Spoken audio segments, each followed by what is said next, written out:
त्याग की धरती से पधारे पूज्य महामंडलेश्वर स्वामी राम तीर्थदास जी महाराज जो स्वामी जी के नाम से प्रसिद्ध है, विख्यात हैं। मैं उनसे निवेदन करूंगा कि आप अपना आशीर्वचन समस्त क्षेत्रवासी जनता को प्रदान करें।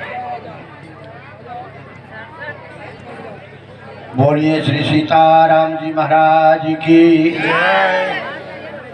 जिनके सेवा भाव से मुक्त हुए श्री राम, उन महावीर बलवान को बारंबार प्रणाम। ये श्री सीताराम जी महाराज की। मंच पर उपस्थित समस्त पूज्य संत के चरणों में साष्टांग दंडवत प्रणाम करते हुए मैं दो शब्द बोलूँगा, क्योंकि वक्ताओं ने बहुत कुछ कहा। हमारे परम प्रिय श्री महामंडलेश्वर आशुतोष जी जब बोलने के लिए तैयार हुए तो मेरा मन नहीं माना, मैं भी चल दिया।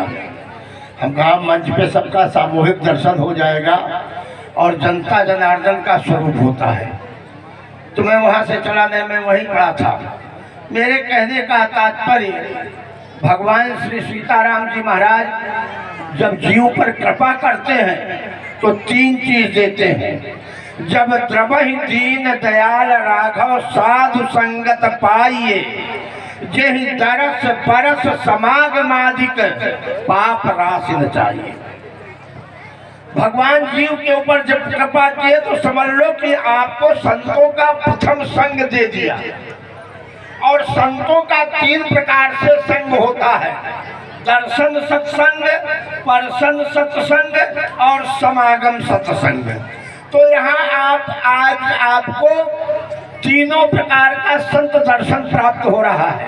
ये किसकी देन है? ये महंत श्री शिव गणेश दास जी महाराज, इनके पूज्य गुरुदेव श्री बाबा पूज्य राम प्रसाद दास जी महाराज के काल में मैं आया करता था। इनसे कोई संपर्क नहीं था, लेकिन इन्होंने अब की प्रयागराज में जाकर के जब महाराज जी का नाम बताया तो मेरी इनके प्रति श्रद्धा भई कि चलो महापुरुष के कृपा पात्र है, इसलिए मैं इनके संपर्क में आया।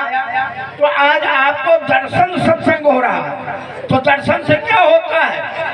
बाबा तुलसीदास जी महाराज ने लिखा, बोले सरदास निज तप अपहरई, और संत दरस जिमी पातक टरई। संतों के दर्शन मात्र से पाप नष्ट हो जाता है। इन्हें कुछ कहे या ना कहे, सुने या ना सुने, केवल दर्शन कर लिए तो पाप नष्ट हो गया। कहिए महाराज किसी का पाप नष्ट हुआ? मैं आपसे पूछूंगा कि बताइए रामचरितमानस में सबसे बड़ा पापी कौन है? सबसे बड़ा पापी कौन है? तो आज लोग साधारण भाषा में कह देंगे सबसे बड़ा पापी तो रावण है, लेकिन बिल्कुल गलत। रावण नहीं पापी है, रावण तो पुण्यात्मा है और उसके अवतार की व्याख्या होती है, बहुरी कहो रावण अवतारा। अवतार तो महापुरुषों कहा था, पापियों का तो अवतार नहीं होता। फिर महाराज कौन बड़ा पापी है? तो रामचरितमानस में सबसे बड़ा पापी अगर कोई है तो वो है देवराज इंद्र का पुत्र जयंता।